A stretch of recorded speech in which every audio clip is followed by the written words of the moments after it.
Yo, what's going on? It's your boy Sebastian Ryder, and you tapped into another episode of Cut Different TV. And we got we got Harlem in the building today, man. We vibing. We got a legend. We got a super producer. He goes by the name of Bbearded, man. Yes, sir. Yo, thank you for having me, my brother. I really appreciate you and, allowing me to be on your platform. I don't take that for granted. Man, I'll tell you what, bro. We excited to have you on. Yes, and I think sir. we met originally at Nico Brim's homecoming in Yonkers. Yep. We met definitely. It was like real quick, and you was working then. You was interviewing him. So to see, that kind of just full circle, it's a blessing, bro. For real, for real. I'm glad to be here. Hell yeah, man. And welcome to Jersey. Oh yeah. And so we had a conversation beforehand. And you was telling me you like an onion, bro. Yo. It's layers to you. Yo, word. So what I want to do today is really tell our fan base, tell your fan base some things that they might not already know about Bbearded. You're obviously a super producer. You've been doing this for 16 years. You know what I'm saying? Let's start from the beginning. And when you started working with Swiss at 12, who gave you the green light on that? What did it take for you to be 12 years old, jumping into the music industry, working with one of the biggest producers in the game? Yo, so I'll start from how it's just everything just kind of connects to one another. Like, I grew up in the church, so the church kind of had me it introduced me to a lot of people. So this guy named Tyrone Johnson, he saw me play. He was like, yo, really play. Like I was 12, young and all that. He was like, yo, I'm gonna bring you around Swiss. And it's so crazy because what was so dope about experiencing this is I'm seeing everything real time. Like Tyrone used to hold Swiss Beats. He used to get a majority of his cars custom. So we was in one time he picked me up. He had Swiss Escalade, was reclining seats, had a TV in there. Then he picked me up in the Maybach. First, I'm 12. I don't even know what these cars are. I'm just like, yo, this is wild. But working at that age, and being able to experience that was just from the church. It was just always you were always connected, always connected to others. So when I was able to work for Swiss at 12, it was just I didn't know. I was just excited to play. I didn't know who Swiss Beat was. I was just I'm gonna just play. I just love playing. That whole me starting off as a musician really my eagerness brought me to so many people. You know what I mean? So when I started even, yo, Swiss Beats, you still owe me a drum set because you told me you was gonna give me one. So you know what I'm saying? I hope you see this. But at 12, he was like, yeah, yo, pick out any drum set you want. You know what I'm saying? I got you and all that. You feel me? But just being eager just brought me in a lot of relationships and, connections to people. And so as that time passes and you transition and you start working with more people in the industry, what are you learning? What are you picking up on? What are you paying attention to as a young man growing up in music? So I'm paying attention to the process. Everybody's process is different. You know what I mean? At 17, I worked with Wale, but I was a session musician. So these two producers that got me into to production named Chauncey and LV. But my big bro, I was with Joe at the time. We had church on Tuesday. I remember the phone call we got. We was it was right after he was driving me to the crib, and the producers called Joe. He was like, yo, Joe, is Shy with you, the little boy that, you know what I'm saying, to play the drums? He's like, yo, we in the studio with Wale, and we got Stokely here. We're trying to get, this record done. So it was like, yo, can you bring him to the studio? My mom was like, Joe, I don't know. He got school tomorrow, and, I don't like him out too late. And I was just that right there was giving me the process to how studio sessions are run, late at night. You know what I'm saying? It's a bunch of things going on. No matter what you got going on, you got to make sure, you get the job done. So I'm young, so I don't really have that privilege to be outside as much. So I'm still learning. I'm just yo, I just knew that I had to get this done. I had to be a part of this. You know what I'm saying? I'm just yo, whatever it takes. And what's his name? Joe was like, yo, Ma, I got you. I'll make sure he's home on time. By the way, I didn't get home till 2, but it was an accomplishment. And I was able to go to Best Buy And to look at my name on CD, it was just like, yo, this is crazy. Like, I'm only 17. I'm still in high school. But just, the process of even seeing how a producer produces a band was already, for me, that was DNA for what I was going to become today. Like, me even doing that now, how to produce a whole band, how to produce vocals, how to produce choirs, how to produce, like, I've produced like a lot of things. So, that process really taught me how to, like, without me subconsciously, it just taught me how to be like, you know what, this is how you do it. This is what it takes. You might have to call a younger person that got to get up for school. You know what I'm saying? You got to be responsible. Like, you know what I mean? So, yeah, like, it taught me a lot. And so that's on the music side, going into, producing that record for Wale and working with Swiss and talking about those experiences. But you also do scores, you do soundtracks as well. What is the difference in the process? Obviously it's much longer of a body of work. Yeah. But what is the difference that goes into that, or is it very similar? It's similar in some ways. Scoring is literally it's the audio for the motion picture. So, and you got to be very sensitive to the moment, and I feel like that's with production too. Like, whatever record you're producing, depending on what the artist is the picture they're trying to paint, you got to be very sensitive. And I think that's where my executive bag, when I started executive producing things, I started seeing things from a whole bigger picture. But scoring was just mostly like, really realizing like what this scene needs. So if this scene is sad, what type of chords it needs, what type of layers it needs, what type of sounds it needs. So it's basically the same thing, because it's like arranging and producing at the same time. You feel me? Arranging is totally different than producing, but it still plays, together in some way. You know what I mean? So, what do you enjoy doing more? Because you just scored your second movie. Second movie. I think it all just it's all one. Like, it's all one love. Like, you know what I'm saying? Like, it's like no greater love, greater than the other. It's really all the same thing. So I really love doing all of it. It calls for a different hat. I call myself a man of many hats. That's what the quote is.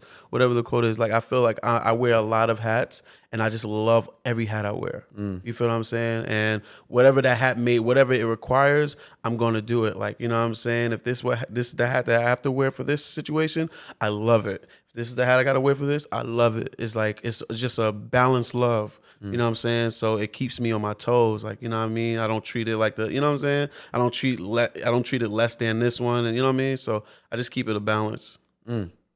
So any producers, artists listening to this right now, producers especially, what would you attribute to you getting that understanding of? Because I would imagine in the beginning you've got a primary skill set, right? And you're like, all right, I'm here to do this one thing. Over time, you accumulate these different skills, these different bags that you mentioned that you're able to tap into. What would you say got you to that point of, maybe it's kind of like letting ego go, or maybe it's just being willing or eager to just be a part of projects? How do you step back and say, okay, well, of course you want to be the main guy, right? What do you attribute to stepping back sometimes? I mean, like, all right, cool. If I need to play the backseat, I'll do that. Because I feel like a lot of producers listening to this now, especially you got producers like Metro Boomin, London on the Track, Mike Will, Timbo, like that are now like celebrity producers. But there's so many more producers that a lot of people don't really know about, but they're still credited on everything. Yeah. You got to remain a student. And that was what was for me. Like, my eagerness always kept me at student level, so I'm always able to learn. You feel what I'm saying? So, like, even just being behind the scenes and just learning how a session is ran. Like, all right, you need a studio engineer. Cool. You need he needs an intern so he can be able to focus on the session. Then we need somebody to whoever, it's so many pieces to the puzzle. You need whoever the producer is. They might have to bring their executive producer, or they might have to bring their energies or their entourage. So it's so many, like, remaining a student really. And every producer who is a celebrity now can attest to this, can be like, yo, you got to start somewhere. And that's somewhere can be like, yo, working for free. You know what I'm saying? Working late hours, not getting any sleep. Like, you know what I mean? Like that stuff is real. Like when you really live it, you really understand how it goes. And I feel like to teach is to learn again. And I always love teaching. You feel what I'm saying? I love pouring information out, and you know, just staying hungry, and also getting my ego knocked down sometimes. Like, you know what I'm saying? Feeling like, you know, I'm that guy, and then I get in a room where there's a bunch of that guys, and I gotta like, oh shoot, like I gotta get on my game. Like I gotta really like, you feel me? So I feel like too, you gotta always being humble is cool, but having humility is something else. Like, you know what I'm saying? Being honest with who the human in you are. Like, you know what I'm saying? You gotta be honest with yourself. That's the biggest part of everything. You know what I'm saying? If you need to practice this, you need to practice that. You need to work on this, you need to work on that. That's okay. You know what I mean? You feel me? So that's what, to me, like remaining a student and also taking in information and, you know, gathering and also just watching, just being honest with yourself. I think that's when I started to grow as a producer, being honest with the things I need to work on. You know what I'm saying? And also it birthed the sound. You feel me? To me, like, you know what I mean? So thank you for that. Y'all take notes. And he was saying earlier the most powerful invention, the best advice that was ever given to somebody was to pull out your piece of paper and take a pen notes. and take notes. Something you can remember, something you can jot down, because that's studying also, like remembering whatever knowledge you took. You know what I mean? You kind of just, you know, you're reliving the moment, you're reliving the steps, you're reliving the teaching, like, you know what I mean? So I think that's the greatest advice, like notes, you know what I mean? And notes, mental notes are really as strong as you actually taking a physical paper and pen out and writing it down. You know what I mean? So I think the mental notes for me was very strong because I remember like, okay, being in sessions, I remember being in situations where I had to like remember and I had to really just, you know, use my memory in order to get through certain situations, even how to work a console or how to work music software, DAW, you know what I mean? So. Word.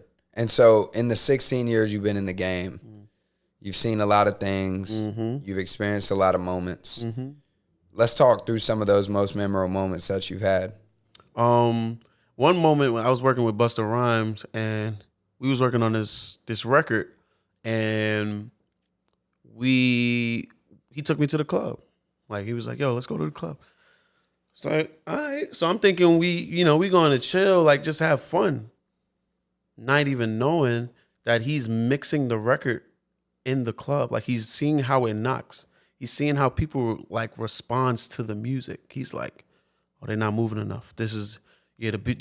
Did you hear the last? He's like, yo, King, did you hear the last song? Like the bass was, the kick drum was hitting. Yo, we got to go back to the studio. So literally after our song played, he wasn't satisfied with how it sounded. We went right back to the studio. Mind you, we left the studio around like 2 to go to the club. We're back at the studio like around 4 o'clock, getting the song right. Yo, facts. Getting the song right, like literally just, you know, making sure everything is straight. That's one moment. Second moment was like the producers that I worked with. They brought me in to work on a bunch of projects, but recently I did the Joey Badass with Chris Brown and The 2000 project? the 2000. Yeah, I did Welcome Back. Yeah. I produced Welcome Back. So what was the moment on that was me and the producers that actually got me into production were now on the same album. You feel me? I'm track 9, they were track 14. That was a really big like accomplishment to me because it was just like, yo, y'all taught me everything about production. Like just coming, just watching y'all, and now we're on the same album. Like that to me, like that just spoke values, and they were proud too because it was like, yo, like I remember you, Little Shy. Like you come to the studio, you just recording records for us, and you know to be able to work with the same artists, like. You know what I mean? It's just like, yo, this is a dream come true. And it's like, it just shows like remaining a student can get you in the same room as your teacher. Like, you know what I mean? Damn. Yeah. And so, cultivating your own sound, right? Which has taken time. But rhythm and bop. Yeah, rock and bop. Rock and bop. I know we saw some videos with people trying to cop. Nah, tell them, okay, so look, cause we got to make sure. Why did I call it rhythm and bop? Yo, so apparently, anonymous names was trying to, take my swag, trying to take my my sound. They was trying to make it as if they came up with it, but they was like, yeah, I think I'm gonna call it rhythm and bop. I'm just like, nah, it's not. It's not even that. It's rock and bop. So I really, seeing that just also put a battery in my back because I'm just like, I have something special that I really, what I'm saying, that I need to really just, hone in on, what I'm saying, and really just really keep, keep building, keep rebranding, whatever I need to do. Obviously, it's hot because people trying to take, the vibe, but what I'm saying, you can't really take the vibe from the visionary, you know what I mean? So that's just what it was. And, it was special. It was flattering because it was just like, dang, like, I'm not even done with the vision. Like, you trying to take something halfway cooked. It's like you at the kitchen, you tasting the food, and it's not even done yet. You feel what I'm saying? So for me, like, that's just what it was for me. It was like, it was ammunition. Like, yo, you gotta get to it. Like, you have something special, and I feel like when you have something special, you really gotta hone in on that. You know what I mean? You can't just be relaxed and chill because there's a bunch of eyes watching. I always say this. I always say that success is always watching you. It's always, no matter what you're doing, you could be doing the most craziest thing, but success is always watching you because it always wants the person. Success, anybody can get success. It's not off limits to anybody. So you know what I mean. So, but yeah, that was a situation. You know what I mean. I want to keep it anonymous, but you know what I mean. You'll see. You'll see. You'll It's all see. love. It's all love. It's all love. No pun intended. You feel me? So there's other super producers, right? That have worked with big artists, that have, put together projects, that have scored, songs and XYZ, or scored movies in XYZ. But it takes a lot to cultivate your own sound. Yeah. Seems like a big undertaking. Yeah. Getting buy-in from other people, understanding what really differentiates your sound. What inspired that for you? And was there a certain moment where you were like, you know what? This is my vibe right here. So my inspiration comes from, like, church, like gospel music. So gospel music to me is one of my biggest influences because gospel music always made me feel something. Like, it always made me feel good. Made me want to cry sometimes. It made me want to give thanks. It made me, so like that energy, I took like a lot of that and incorporated it into the rock and bop sound. So basically, the chord structures, I use a lot of chord structures, like real, church inspired, but not all the way church. But that's what the feeling of what you get when you hear church chords. It's like it just blesses your heart. You know what I mean? And even the drum pattern, the syncopation of like the kick and the snare. So I would see when I would play my beats in rooms how people will rock a certain way. Like, everybody will rock the way I rock. You know what I mean? So when I started seeing that, that's what gave me the inspiration for rock. And then the bop was the sound. The certain sound that it is, like, you know what I mean, the way, the kick sounds, or the way I'm using the chord on this song is like, and that's why I really was trying to keep it out of R&B because it wasn't. I didn't want it to be just one dimensional. It's not just that. It's all genres. You could put rock and bop on anything. You know what I'm saying? Any genre you want, like, is gonna work. You feel what I'm saying? So that's why I'm just like, watching that, and also spending time, like being in the kitchen, like being in the lab, like seeing what it does, like to people, like, you know what I mean? Scientists, every scientist have done it. They've experienced it on, they've what's the word for it? Hypothesized. Yeah, they tried it. Yeah, or they tried it on people. Like, you know what I mean? They tested it on people. So I did that a lot, you know what I'm saying? And I see how people move to it. I see how people, you know what I mean? So that's really like your sound. Like, it's always what's the word though? an experiment. That's what it is. It's always an experiment. You feel what I'm saying? You're always testing in something now, like you putting this chemical with that. You feel what I'm saying? My chemical is music. You know what I'm saying? Or a kick or a sound, a certain frequency. Like, you know what I mean? So, yeah, like. What do you look for with that mindset, right? Like, y'all can tell watching. Matter of fact, go ahead and like, comment, and subscribe as well. Hit that big red button that says subscribe. Right. Stop playing with us, man. We got Bearded in the building. Yo, come on now. I'm at Cut Different TV, man. Come on. We vibing. We vibing. So I'm sure artists are going to be hitting you up after this. Oh, yeah. So when you're looking for artists to work with, and at this point in your career, do you still like look for artists to work with, or do artists more so reach out to you like, hey, I saw you did this? What do you look for in them? I definitely look for artists, like, you know, to work with, especially like someone who makes me feel a certain way. Like when I hear them, I'm like, oh my God, like I love singers. Like good singers always get me. Like, you know what I mean? I feel like we can create anything with good singing. Like, you know what I mean? So I look for like, you know, great singing. I like artistry. Like you make me, your swag, oh, that might inspire a beat. Like, yo, your swag made me want to create like this. You know what I mean? So I don't really discriminate if you like the biggest artist or not. You know what I'm saying? It's always like, because there's always somebody coming after the hottest. You know what I mean? So you got to always leave room for that. You know what I'm saying? So I'd be, you know, I'm always open. You know, I just don't like the time wasted. You know what I mean? And I'd rather waste my own time than somebody waste my time. You know what I mean? So it's really that, like, you know what I'm saying? Your passion. And that's what keeps me, like, even I have a group that you know, I came up with my sis named Brayla. We got B2. So I found her on Instagram. She was just posting videos, acapellas, like just singing. I'm just like, yo, you're crazy. what is going? And it inspired me. I was just like, yo, we gotta work, you know. And then it became to like, yo, let's put out some music together. Let's create a group. Like, let's, you know what I'm saying? Why not? Yeah. You feel me? So I'm always open to, like, you know, great artistry. Yeah.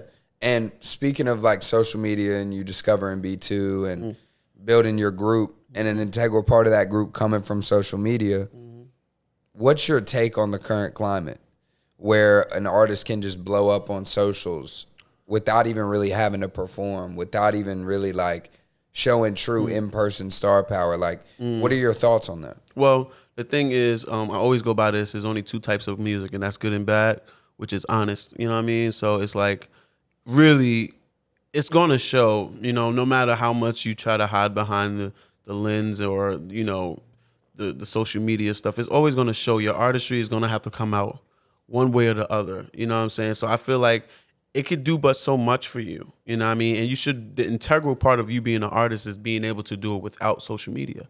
You know what I mean? Like being able to be like, yo, I don't need Instagram in order to make a great song. Like, you know what I'm saying? Like you should be able I don't need Instagram to make a dope beat. That should be an already given thing if that's what you really do. You know what I'm saying? You shouldn't need, if you play basketball, you shouldn't need Instagram to let people know that you know how to play basketball. You should know how to play basketball or really play, you know what I'm saying? Play, and so people can see that, you know what I mean? So that, for me, I feel like it's a give and take situation. Like, you know, let Instagram be a tool and not let Instagram be the tool, like the tool of you. Like, you know what I mean? It's a tool, like like it's something that you should just be able to use because you need the help, not being the help, though. You know what I mean? So, not being the main thing that drives you. Yeah. But just being another bullet in the chamber. Yeah, facts. You know what I'm saying? Like, that's not the only thing you need, period. It's just you feel me? It's a resource. That makes sense. You know what I mean? Don't let that go over your head. Yeah, don't let that go over your head. Yeah, it's a resource. You know what I mean? So it's a give and take thing, you know? Real shit. And how do you feel about producers these days in 2024 playing the backseat, being quiet, maybe going on Twitter saying some bullshit, and then bringing teams together to try and quote unquote eliminate certain artists? Yeah, that's crazy. I feel like for me,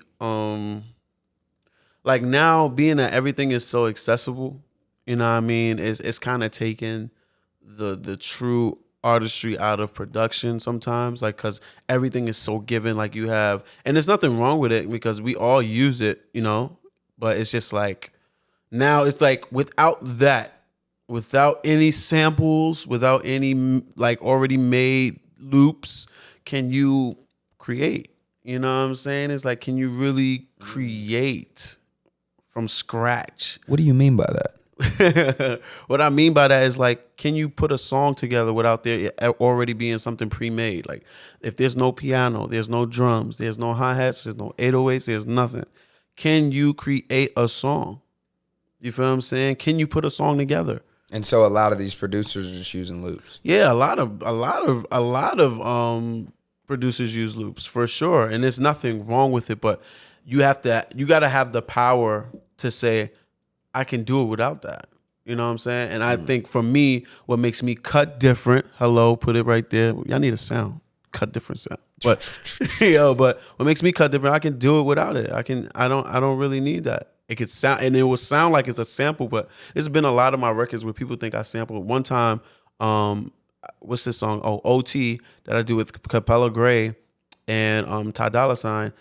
The record label was like, we're trying to find the sample that you used in the song, and we can't find it. Can you let us know? I was like, there's no samples in the song. It's me. I played all the parts.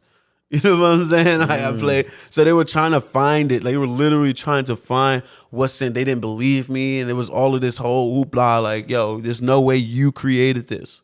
I'm like, yes. It's. I'm him.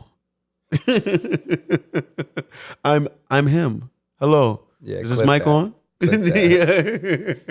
That's fire. You feel me? So it was like a lot of that was, you feel me? That to me gave me identity. It was just like, oh, you can do it without that and still be, you know what I'm saying? It was mind boggling because I was like, they got to be playing. It's like they're literally trying to find the sample that I use. I'm like, you're trying to find me. You're trying to find me. I created this. Like, you feel what I'm saying? So, but yeah.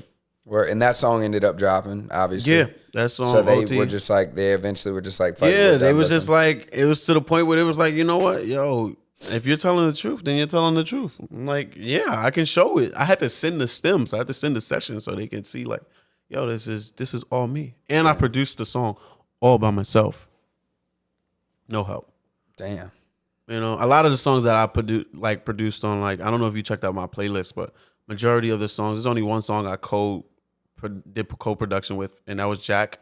I'm with Confusion with Nisha. Mm-hmm. You know what I mean? So that's the only thing. But majority of the songs is, you know. And they all kind of have that like very euphoric and spaced out undertone, right? And I'm not even going to try and sit here and producer talk with you, but I know what sounds good. And I also know that like space is key. And when I listen to the Hughes project by Nico Brim that you executive produced as well, there's a lot of space in that. And there's a lot of, you can tell that whoever put those beats together, whoever arranged those songs really took a calculated approach. And that was one of the moments like I actually like, I learned a lot from that process, like being an executive producer and working with Nico Brim.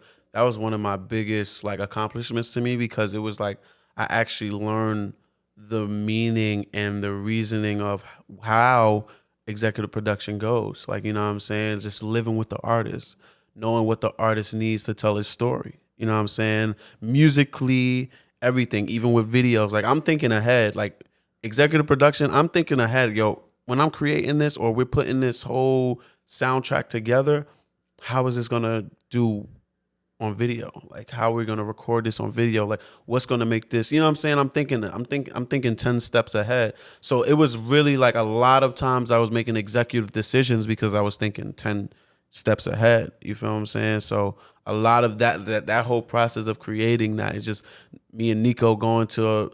I called Nico one time. I was like, yo, you want to go to Home Depot? So Home Depot has like a huge section. Yo, you want to go to Home Depot? Yo, he was like he was kind of like, I was like, you want to go to Home Depot? It's like literally, it was a section where it's just colors. So he was like, he started listening to the songs, and every song has a color. it was a dope experience. But just that alone just showed me like executive producing is not just about the music, it's about the story.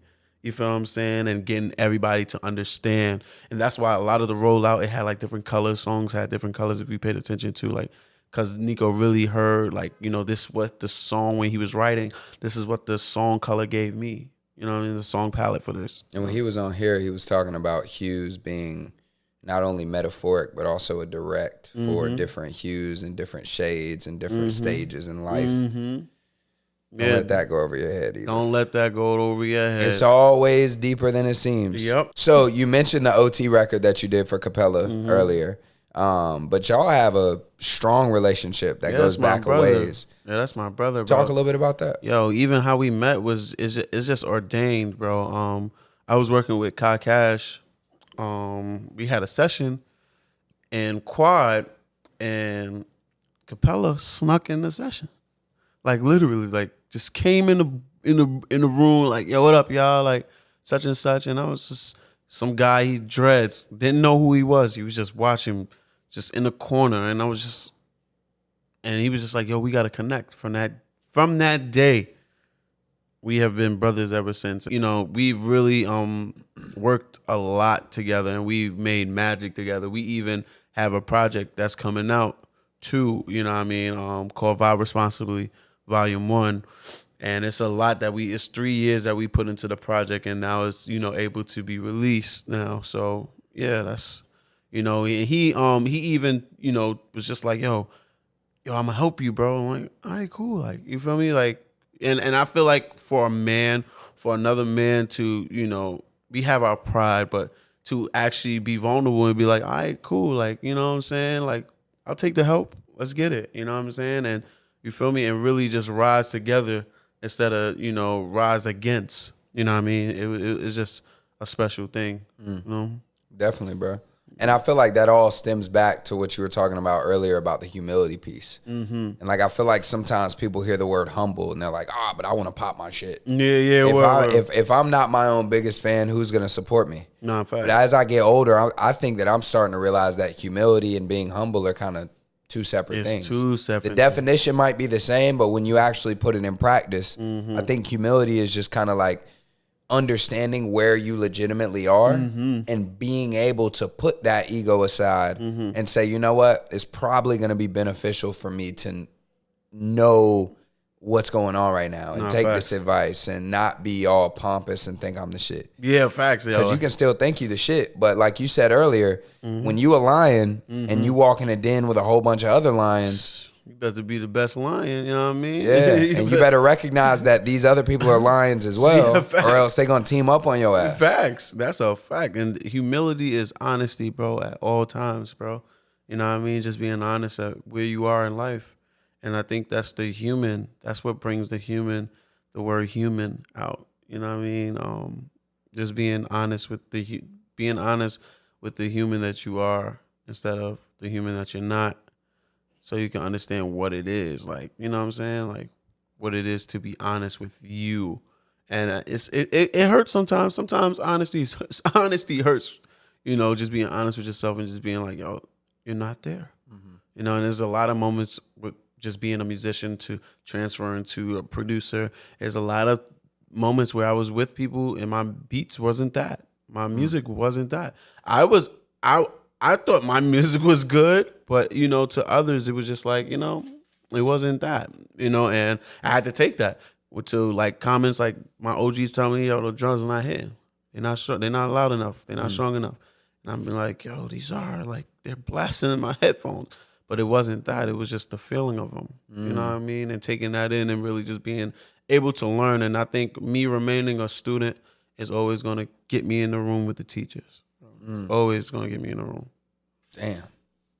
And so you mentioned obviously like knowing your role, being able to take advice, being able to take criticism, being a huge key in your growth. But like, I'm actually asking advice from me too, as we're building a platform that's growing, and any artist that's listening to this, any producer right now that's growing in their career, growing in the industry, how do you balance that element of like, because they say you got to quote unquote fake it till you make it, or you got to, you know, be the person that you know you want to be before you're actually that person. How do you balance that and building that character while also still remaining with an air of humility? That's the thing too. Like with being a character, is like it's not really you. It's a character. So you gotta always take mental note when you're that character. So when I'm bearded in these industries or these rooms, when I'm bearded, I'm also taking mental note of who this character is. Like, all right, cool. I've seen that person before, or I've seen that exec. Oh, he just talks a lot. Oh, I've seen this one. You gotta take care of the character, because if you don't take care of the character, you're gonna become the character. You feel what I'm saying? You're gonna be the person where people are laughing at. You feel what I'm saying? The people that people are like, oh, you can't take him serious. He's a character. You know what I mean? So you got to take care of the character. You know what I mean? And I think that's the best advice. You know what I'm saying? Taking that mental note. Like, you know what I'm saying? You don't got to butt kiss everything, you know? You know what I'm saying? You don't got to, you know what I mean? Because it's to the point where now they looking at you as a butt kisser. You know what I mean? But also play it smart. Play these rooms smart. Study the rooms that you want to be in. Study the rooms that you're not even in yet. You feel what I'm saying? Especially in this industry, because every room is different. Every room is not the same. It might be the same people in there, but rooms change. But you got to really study these rooms. Study is different. So many different rooms. Even like when you want people to invest in your brand, that's a whole nother room. People you want to get placements on records. That's a whole nother room. Like it's so many rooms to study. You got to just be prepared. You know what I mean? Be prepared for these rooms that you want to be in. You know what I mean? And me just being in so many rooms, like I've been around celebrities since I was young. So I don't really get, stage. I never really been like, oh my God, that's such and such there. I just always been in preparation to be in the room with a big artist or a big celebrity. And it always had me, it prepared me to act right or be the right character. You know what I mean? So, just take care of the character that you're going to be in these rooms. You know what I'm saying? You don't have to be overly like not yourself. You know what I mean? It's almost like acting. In a way, like, you know what I mean? Like they like all actors, like a lot of my friends are actors, and I always ask them like, what do you do? How do you become a great actor? And it's like, just be yourself, like, and study what it is to be that character. If that character is to be this, be that, with an addition to you, like, you know what I mean? So, yeah, interesting, bro. And before we get out of here, there's so much we could talk about. Oh my God, but it leaves room for people to, to wonder. You want more, yeah. Yeah, I mean, you know what I mean? And I really appreciate you for literally letting me be vulnerable on this podcast, and giving me. I don't take it for granted. Every platform to me is a platform, is no greater than. It's like anything with a camera is a platform. You know what I mean? I could, so. I really do appreciate y'all for having me. Yeah, definitely, bro. And before I ask you the question that everybody came to hear, and I know you already said it earlier, I'm gonna ask you too. But I want you to put forth, watching this interview. These days people got attention spans like goldfish. If you haven't already subscribed, go ahead and subscribe right now before he gives you this game. But if there's one thing that you would say to an up and coming artist, producer, aspiring whatever in the entertainment industry, what would that one piece of game be? The one piece of game that I feel like I would give to like somebody like with a story like mine is just being true to the process of being or becoming. You know what I'm saying? I feel like a lot of times we get frustrated with the process of becoming great. We just want to be great, but the becoming part puts us in a space where we actually endure the process of being who we are. You feel what I'm saying? And I feel like we have to take that time. Like everything needs a process. You know what I'm saying? Even when you're baking goods, it's a process to cooking. You know what I mean? So the more you endure the process, the greater it is. So my advice to people who's coming up is appreciate becoming who you are. Don't rush the process of becoming who you are. Appreciate, you know what I mean? And it'll take you a long way. And we're all still growing. Like everybody's still growing. Even the celebrities that are there, they're still becoming something. You feel what I'm saying? So you never stop becoming anything. You feel me? And never get comfortable. And when you feel like you became, you always got to become. Always in that process of becoming, like, you know, and that keeps you on your feet. The constant process of evolution. Yeah, becoming. Like I haven't become. That means I stopped. You know what I mean? Like I'm becoming. I'm still on a go. Like I'm still on a treadmill. I'm still like, you know what I'm saying? I'm being the best me. I'm becoming the best me every day. Like I'm better than I was yesterday or last week. Or you know what I mean? Damn. You know what I mean? So yeah. All right, I gotta ask him another one before. I'm sorry. So you mentioned always becoming, and again, these are jewels. These are things that you learn over time, right?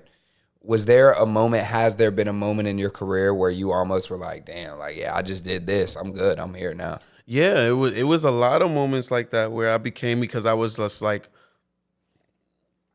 this is the thing too with when you feel like you deserve something, you don't deserve anything. You really, you know what I'm saying? You got to really understand, like, there's so many people that deserve whatever. You know what I mean? Like everybody deserves a pat on the back. Everybody deserves a cookie. Everybody deserves a certificate. You know what I'm saying? But you got to understand, like when you start deserving, you start getting comfortable. So you got to open the next. For me, I've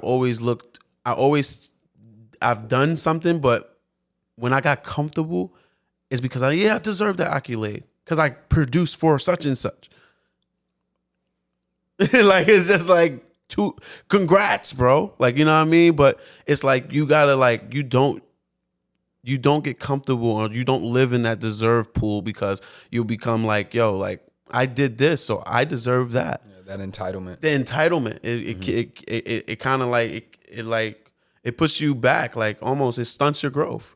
You know what I mean? So it's like I've been comfortable, and I've gotten comfortable a lot of times because I feel like I deserve this, I deserve that, I deserve this, like because I did this, I did that, and to the point where it's like nobody cares. You know what I mean? And you know, I'm not saying that you shouldn't appreciate what you've done, but appreciating and deserving and entitlement is two different things. You know what I mean? So like I don't deserve to I don't deserve to live the next day. I appreciate living and waking up and being able to breathe, but I don't deserve that. You feel what I'm saying? Like, so I just, you know, I feel like that posture of just always appreciating life instead of deserving life is a whole nother, like, it's a whole nother monster right there. You know what I mean? So, yeah. This man is like philosophical as hell. Yo. He's like Gandalf the Black. Yo. That's just how I live life. Like, you know what I'm saying? That's how I always go by, you produce how you live. Like, you know what I mean? And that's anything. Like, you know what I'm saying? If you're angry, you're going to produce angry.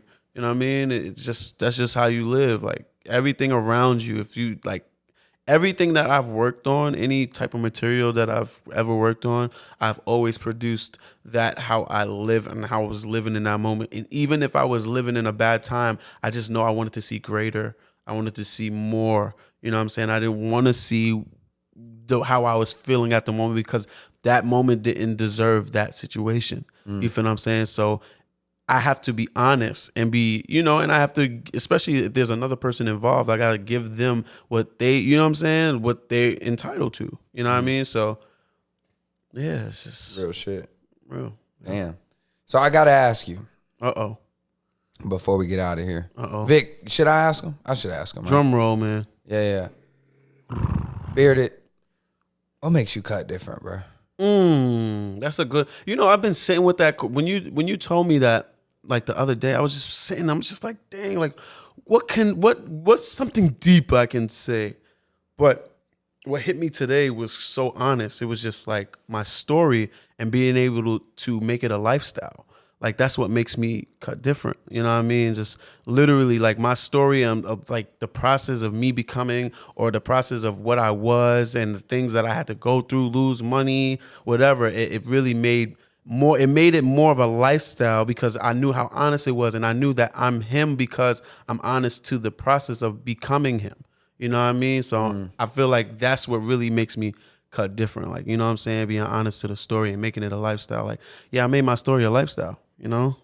This is, you feel me? This is who I am, you know? And the honesty and all of that behind that is just makes me cut different for real. Yeah. You know?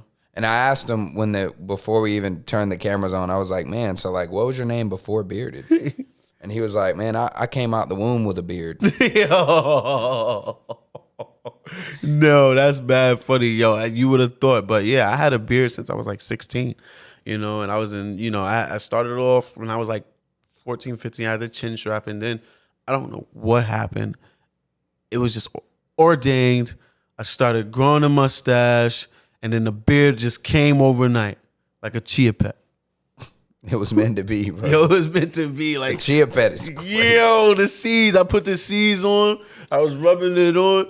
And then, like, the next morning, like, man, there it was. Man, where can they find you at? If they want to ask you about the beard, you know, techniques and advice, or they want to get a beat, or, I mean, you passed doing the beat shit out. Yeah. But, like, if they want to work with you, they want to learn from you, they want to pick your brain, where can they find you? What's the best way to get in touch with you? You can, on Instagram, you can type in Bbearded, BBEARDED _ on Twitter, I'm Bearded Music. You can find me on there. Facebook, Shawan Andrews. That's my actual name. Disclaimer. The Govy is crazy. The Gov. That's the Gov. But it's cut different. It's cut different. You know what I mean? I was gonna find out anyway. So, yeah. So you can find me on that, and also on social media, like DSPs. You can type in my name, Bearded. I got a couple things with a couple beautiful artists. So yeah. It's a beautiful thing, man. This guy's a legend, super producer. That's my tag, too, by the way. A legendary young man. Oh, that's fire. You called me that like 3 times. I never even told you that. Oh, that's great. Look at that. Yeah. Look at that. That's tough. Yeah. I'm going to act like I knew that. Yeah. That's why I said it. That's why I said it. Yeah, for sure. No, but shit, man, you've expressed gratitude a couple times for being on here, man. And I just want to say, like, it's beautiful how things organically happen. Mm-hmm. And, you know, as we start to expand into the New York market and as we start to grow our presence as Cut Different, to have somebody like you on that has these connections, that has operated within this system and come hailing from Harlem, being in the industry for 16 years and putting that stamp of approval and co-signing this platform is huge for us. And it's huge for me. It's huge for Vic. It's huge for everybody on our team. So you say thank you to us, but we want to say thank you to you. You're a legend, and we appreciate you coming on. Yo, word. For real, bro. Thank you for having me, bro. Definitely, man. You tapped into another episode of Cut Different TV. If you liked what you saw today, go ahead and hit that big red button that says subscribe. Turn on your post notifications. Drop a like. Drop a comment, man, and share this with everybody else who you think deserves to be a part of the Cut Different family. Y'all be blessed.